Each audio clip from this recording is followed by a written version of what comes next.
Chronic pain affects a higher proportion of women than men around the world. However, women are less likely to receive treatment.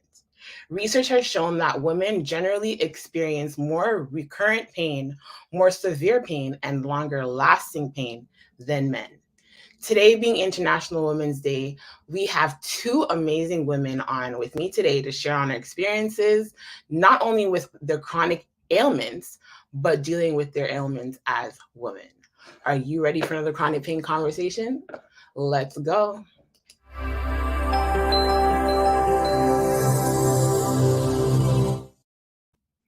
Hello and welcome to Chronic Pain Conversations. My name is Sharifa McLaren, and of course, I would love to say this is my lovely co-host, but she is not here today. But nonetheless, guys, she is okay, and we hope that she will be. We'll see her next week. Let's just say that we will see her next week. We love you, Kalila, always. This is a show where we have open and honest dialogue about chronic pain. We share our experiences, acknowledge the wide variety of chronic pain diagnoses, and look at ways to manage our chronic pain. So, of course, my favorite part of the show, and of course, my co host isn't here to do it with me, is pain or pleasure.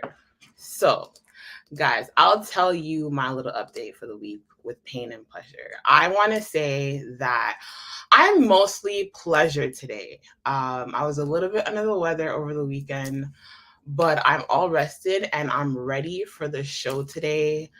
I am excited about the guests that we have today, and I'm excited for the conversation that we're going to be having today.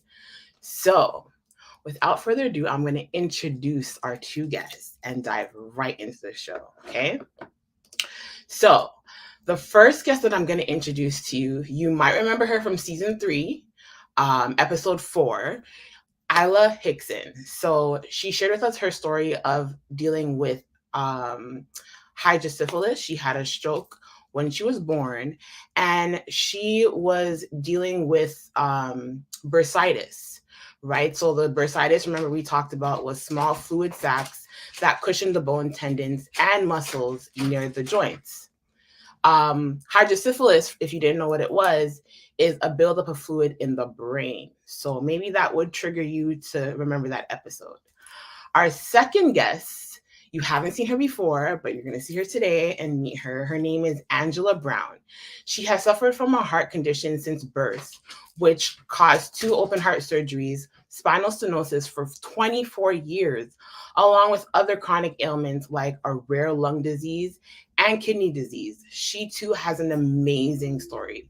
So I'm going to bring on our guests, Isla and Angela. How are you ladies doing? Hi, I'm okay today. How are you doing? Good. Thanks for joining me today for our conversation, Women in Chronic Pain. I have a question for you ladies. Did you know that women are more likely to suffer from conditions like fibromyalgia, migraine headaches, chronic fatigue syndrome, osteoarthritis, and rheumatoid arthritis, as well as other conditions, especially endometriosis? Did y'all know that? I did know that for some of the conditions you mentioned. Sounds it. We know that for fibromyalgia and endometriosis, but I didn't for the other conditions. Okay. I knew migraines. Migraines? Yeah, I know it from migraines, but that's all. Okay. Fair enough. Of 100 million Americans with multiple chronic conditions, 54% are women. Why do you think that? We have a lot more to do. We have a lot more on our plate. Interesting. Angela? Yeah, we have. I think I agree with that. We have more to do. Women, you're a mother. I mean, you're a daughter. You're a sister. You have all these different responsibilities, and Absolutely. and people expect so much from you, especially your children. Absolutely. Right. That Absolutely. exacerbates your pain because it's going to cause you more Mhm. stress, and there's more things going on that is going to cause you to suffer more pain than men with the same illnesses. I agree with the both of you. We have a lot more responsibilities, a lot more pressure is put on us as women. Briefly, very briefly, um, Isla, can you give us a little synopsis or what do you call it? Remind us of what you are dealing with when it comes to your chronic pain ailment, and then I'm going to ask Angela to do the same right after. I'm dealing with a condition called hydrocephalus, which is water surrounding the brain. I'm also an update. I'm also dealing with epilepsy, which I'm celebrating in June, 10 years free. Wow. Um, and also dealing with um, a hip burster, which caused me to walk with a limp. I've dealt with that all my life. Hmm. So the stroke brought on the hydrocephalus brought on the seizures, and with that brought on 3 brain surgeries. And the stroke happened at birth. Yeah, Stroke happened at birth. Angela, yeah. do you want to give us a little synopsis of what you are dealing with? So I have, like you said, I had a heart condition at birth. I had 3 holes in my heart, so I've dealt with that. I have fibromyalgia. I have asthma. I found out 2 years ago I have a rare lung disease. Found out 10 years ago I had a rare kidney disease. Um, Basically, things happen, and more illnesses get tacked onto that. Like I Yeah. had a car accident, which fractured my neck, which brought on a neck surgery. I had another neck surgery, which they took bone from my hip to put into my neck, which causes hip bursitis now, and it just goes on and on. Yeah, I totally agree. One thing can bring on many different things, and it can be stressful along with just life in general. Exactly. So, my question to you ladies are, sorry, why do you feel women are affected by chronic pain of any kind more than women? Mind you, men do deal with certain chronic pain ailments. Let's not forget that. But why do you think it's more prominent that it's brought on a woman versus a man? Like I said before, we have more on our plate. Yeah. Okay. Majority, uh, a lot of us are single parent. Not to bash men or husbands, but a lot of us are single parent. Even with the husbands in the house, they can be there, but they're not there. Right. Mm-hmm. They're there for the check, but when it comes to disciplining or doing other things for the child, it's left up to the woman. Mm-hmm. I have to agree Hey, with it somewhat. Sorry, no, go ahead. because I was married, and like you said, even though he was there, he wasn't there, like a lot of the times physically, just Mhm. just going out with his friends and doing whatever he wants. Meanwhile, I'm at home. I'm sick. I had surgery. I'm taking care of my daughter, and after the divorce, it was the same thing. And now I'm a single parent with chronic illnesses. Just had another surgery and trying to take care of a child. Um, So so basically, Angela, you're trying to take care of yourself and your child, yeah, pretty much. exactly. And you always put your child first. Like I Yeah. put my daughter's needs above my own a lot. We talked about this And last night. I think it's natural as women to do that. Like you, that's just within us to be that caring person, Exactly. to, take be a protector and make sure everything is okay. I personally feel like with just life in general, as women, stress is a number one factor. And we know that stress can cause so many things to happen to us. It can bring on so many ailments, so many sicknesses that, you know, we don't even think of.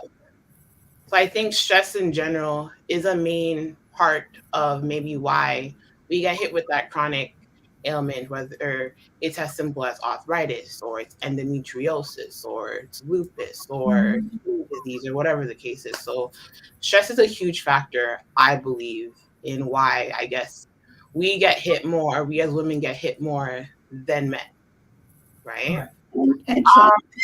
And trauma, trauma causes brings on a lot of illnesses like Absolutely. trauma from Absolutely. Trauma. brings on fibromyalgia and other for example, fibromyalgia. And I'm not saying men go through trauma, but it's just worse for women because you have that trauma, now you have that illness, now you still have your children, you still have everything else that you have to do, Yep. and it's all It piles up yeah.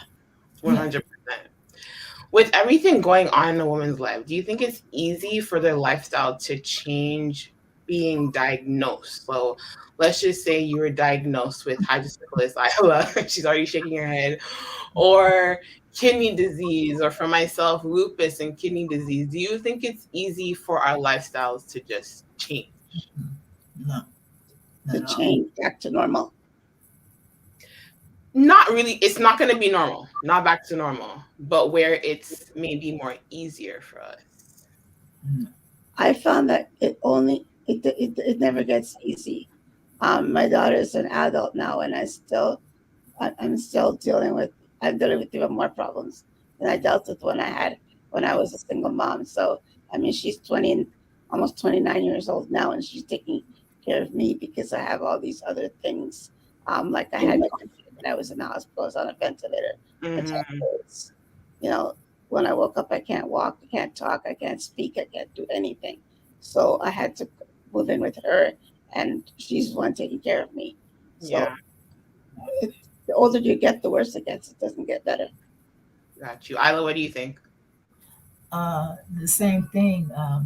In the midst of me becoming seizure free, for example, my mom used to get in-house support services for me, and I used to always tell her I don't want this because it's going to end up reversing, Yeah. and it did. In the last stages of her life, we end up using it for her Hmm. because it, hey, me and my sister have to do what we have to do. And Yeah. then it put me in a position where my mom always had my doctors in line. Well, I'm in the position now. I had to research for the first time a new neurologist, Hmm. a surgeon. Hmm. That it, hey, I never had to do that. So, life as somebody with these ailments, with this condition, Yeah. hey, that's kind of scary. Looking for somebody to maybe cut on you, not only cut on you, but put in your head. Right. That's uh, that's not an arm. That's I you know. believe you. I believe you. I agree with the both of you. I definitely don't think it's easy for our lifestyle to No, change.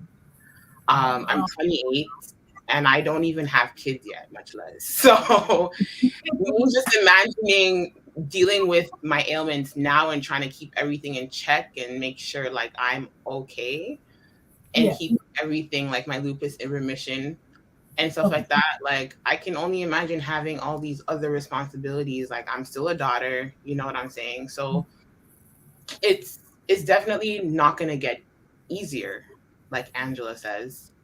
I No. don't agree that it gets harder, but I think at some point we do need to learn to manage. And with that, I just we need to learn to take a step back. As women, we always forget the pressures. And it's like we need to learn to say no sometimes and take Yes. time for ourselves, right? So I don't think That it'll word. get harder, but I think it's a matter of taking time for ourselves to put Yeah. ourselves in check, you know? Say the I word think no. it's Women actually say the word no. okay. I can definitely say that word. I used to be a people pleaser. I would do everything for everyone, running around doing everything and trying to, and then finally, like, I just crashed. and and then I realized, okay, I need to learn to say no. Yep.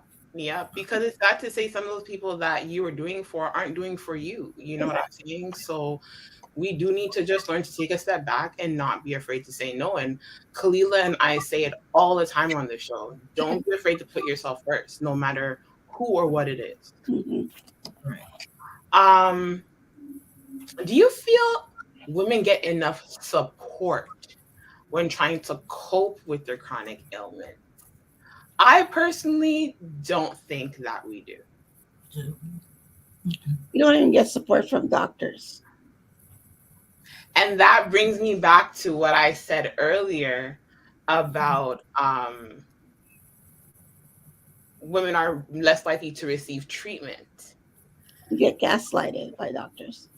I remember when I was having pain in my neck, and I not only my neck, severe pain. I've had like these things called like electric shock going through my body. Like I was like, I had to stop working because I just couldn't do anything. And my doctor sent me to a neurosurgeon, and um, and he was just so condescending, like just his whole attitude. He could tell that women didn't really wasn't really high in his book, and he was just Mm. very rude and very condescending, and I didn't like him. He was gonna have to do neck surgery on my neck, and I didn't like him. But I knew that he was one of the top neurosurgeons in Canada, so I went along with him. But he was, And let me ask you, did you say anything or did you just let it slide? I just let it slide. But I my before but my mom didn't. Okay, that's good that she didn't. Before I touch on the Isla, what do you think? Do you think we get Women, enough support? no. Well, Oh, because I did in California, but here, no. In Vegas, not at all. okay. I'll give an example, and this is why I switched neurologists. I went to my neurologist and I said, "Hey, my shunt is killing me. Is stretching, it's doing something crazy." And they looked at me 5 minutes before my appointment and said, "You won't see your neurologist. You see his assistant. And matter of fact, you won't see him at all because he only sees new patients." I said, "Wait a minute. I see him once a year, every year since I've been here." "Oh, he won't see his old patients." I said, "That's okay. I'll be switching. I'll be switching neurologists from now on. This can't go. Right, I this is." I said, uh, "Somebody new don't is not going to cut in my brain." right, right. This woman walked in, proceeded to walk in. I'm sitting here panic. She goes on to tell me, "Oh, I know what we're gonna. I know what to do. I've done this for 5 years." I said, "Wait a minute. I that I didn't have the same surgeon, just had the same team in California from 16 to 38. What makes you think I'm gonna just trust you that you've been practicing for 5 years? Yeah. You got to go." So I left there and I researched new neurologists. I can't, trust nobody like that. You, Absolutely. you can't Absolutely. just tell me you're going to see me once a year or you're not going to see me at all and I'm your patient. Hmm. Oh, no, that's not cool with me. So Absolutely. women don't get support. Women don't get uh, the right doctor when it comes to it.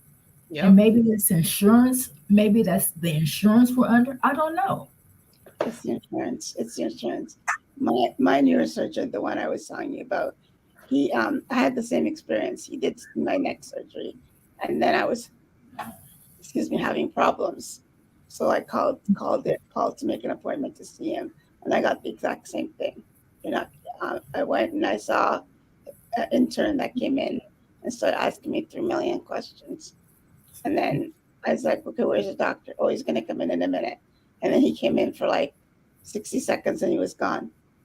I was just like, okay. And then I tried another time to make an appointment to see him, and they said only new patients. If I want to see him, I have to go back to my family doctor and have them refer me as a new patient. And then that takes up to 10 months before I can get an appointment with him. See, you guys have different experiences than me, and I'm wondering what it is because all my specialists, no, seriously, all my specialists that I go to see, Mhm. I actually see them. I sit down, I have a conversation, we talk. I want to touch on what Angela said about, her just letting it slide, but her mom didn't let it slide. I'm glad your mom didn't let it slide. And Yeah, my mom is a I Jamaican woman, black, see that's why. crazy. And I went in to see him. She was outside, and then I came outside crying because of the way he spoke to me and everything. And I was so upset. And my mom was like, "No, this is not going to work." And then I used to go sit here, and she went inside. I don't know what she said to him, but he was a whole lot nicer. Like literally, I came back in, and he just seemed to be a totally different The person. demeanor changed. Yeah. I think this right here, and like Khalila and I always say, don't be afraid to speak up for yourself if you're not comfortable, just like Isla. I won't see him, I won't come back. It's that simple. I say it all the time. I am not afraid to open my mouth and say, hey, this is what's going on with me. We got to figure it out. Mm-hmm. And I think that's what helps too. When they see that you're serious about your health, they're more likely to take you seriously. Right. Yeah. And I think sometimes they feel like as women, we shouldn't stand up. We should just take it sitting down. But no, I think that's why we don't get the support that we want. We don't get the proper doctors or the proper treatment that we want because we won't speak up. So I definitely believe that we're capable of getting support, but it also takes us to gain that support, speak up for ourselves, let it be known that I'm here for a purpose and something needs to be done. Like, this is my life, this is my health, right? After my mom, I started speaking up for myself because now my mom is older. She's 83. She has dementia. She can't really speak up for me. Can't do it for you anymore. I Exactly. need to learn to be able to speak up for myself and Absolutely. advocate for myself Absolutely. as a chronic illness person, Yep. making sure that I get the best care that I need. Absolutely. I really like that. We're talking. This was after what I think 2 months of bed rest and me going through this pain. So I wasn't gonna see nobody just for 5-10 minutes, or not my neurologist. I just wasn't gonna go there. Yeah. Exactly. Yeah. Yeah. Do you think enough is done within the community? Whether it's support groups or, stuff like that. Do you think enough is done in the community? If not, what do you think can be done? Right. I have to ask you, Shafira, is all your doctors female? Because if you have this wonderful experience, I'm thinking maybe I only have one female doctor. One. Yeah, okay. And I can be very honest with you. All my male doctors take such good care of me. Mm-hmm. That's why I'm saying to you, like, hearing you guys talk, I feel some type of way because I don't have that experience with my specialists. Like, I can come on here and talk about them so confidently, especially my family doctor. So yeah, my family doctor, he's a male, but I can definitely advocate that he's best. I'd say that he advocates for me all the time. Right. I've been seeing him for 30-something years. Right. And I wouldn't see anybody else unless he was no longer with us. Right. Absolutely. I 100% agree. You have female doctor, Isla? And this one will shock you. This one will shock you especially. My new neurologist is a doctor. Is a woman. Is a woman. Is a woman. Okay. And last time you touched on it, last time you Overcomer said, isn't it shocking that none of them are women? Yeah, you were talking about it. We were. I remember that conversation. She's a woman, and she's African American. Wow. Look at that.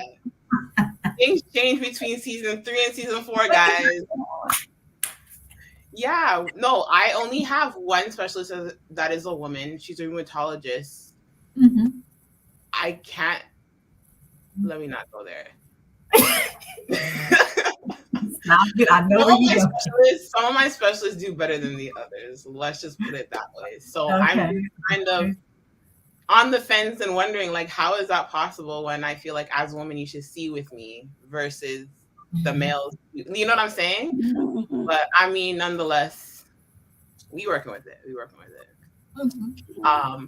But yeah, back to the question. What do you think can be done within the community to help support us women going through chronic pain ailments? Education. Yeah. Research. Yep. Meetings like this. They need some education as to how they can support us. Maybe they just don't understand. I mean, I think that's what it is. And I think that's where education comes into play. People don't understand. That's why they need to be educated about how to treat people, women, especially who have chronic illnesses. and how to better understand what they're going through. Because if you have endometriosis, men, like you said, rarely get endometriosis. They, like, sometimes They won't know what that is. they just said, "Oh, well, you need to take birth control for your period, and you'll be fine." Or, "Oh, let's just have a hysterectomy and take out all Yeah. everything, and then you'll be Yeah. fine." Well, what if you're a young girl, 28 years old, and never had a child? Yep. You want them to just put all your organs so that you won't be able to have the children Exactly. ever, like biological children? I mean, there's always adoption and everything, but what if you really in your heart want to have a child of your own? Like, Hmm. do it, try it yourself at least, right? Hmm. But their advice are so insensitive. The things they say are just totally insensitive. And I know because when I first started having pains, the doctor thought I had endometriosis, my family doctor, and he would send me to these specialists, and they were just rude.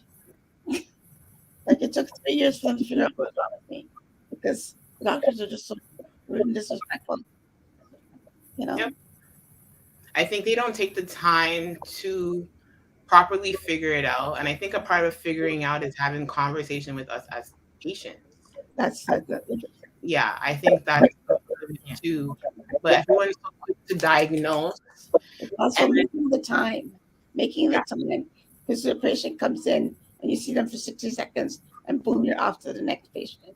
Making the time, yeah, for, like, making appointments, let's say 30 minutes apart rather than 10 minutes 10, apart. 20 minutes. Yep. Yep. So you have the time to sit and talk to the person. That's what my family doctor, like, you can sit in there for an hour. He doesn't care. Yeah. And Yeah. you could tell him 3 million different things that's going on with you. Where some doctors said, "Well, I only want to hear about one illness, so pick whatever illness That's whatever the more bothers you the pressing one. most." And then, okay, well, let's Right. see. I'm having chest pain, so I think I may be having a heart attack. But also, I'm having these symptoms in my head. I might have something wrong with my brain. Okay, so you pick which one you think I should tell you about. Like, are you kidding? Absolutely. Yeah. Isla, what do you think can be done within the community to help support us as women? I think education is definitely key, M- and More talking to research, people. more like it's just us three. We need more groups Yeah, because we need more. It's just not us three. It's more of us out there. Yep. The More chronic, conversation. yeah, more. It's more than just three chronic pain members. right. This is a whole. I mean, excuse the term, but universe, if you want to say it like Mhm. that. You know, and it's just we need more of us out there. We need more groups. Yep. If you want to go drastically, we can just break it down into sections. I seriously feel that I agree with Angela when it comes to education.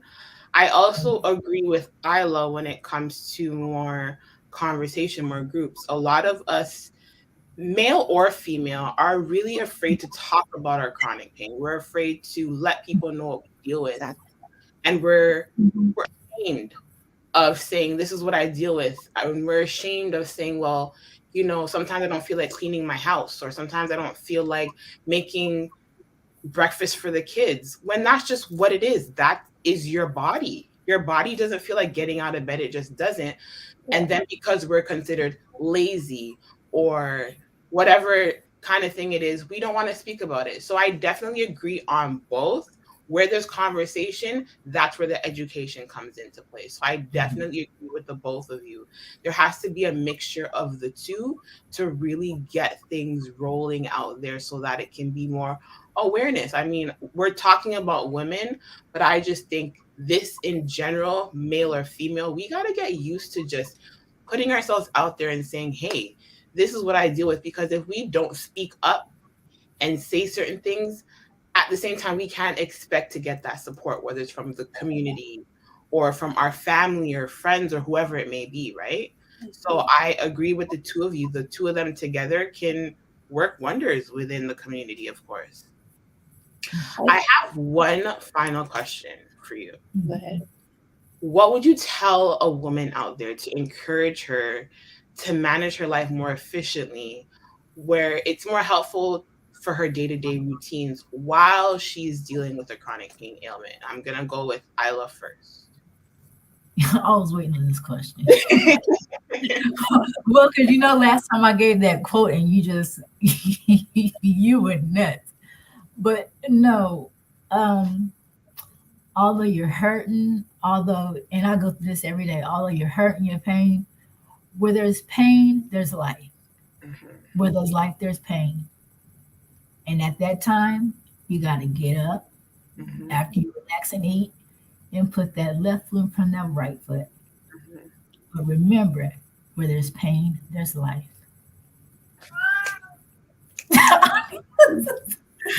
Angela, what would you encourage a woman out there I dealing would with say that you should take it one day at a time, one step at a time, even 1 minute at a time, basically.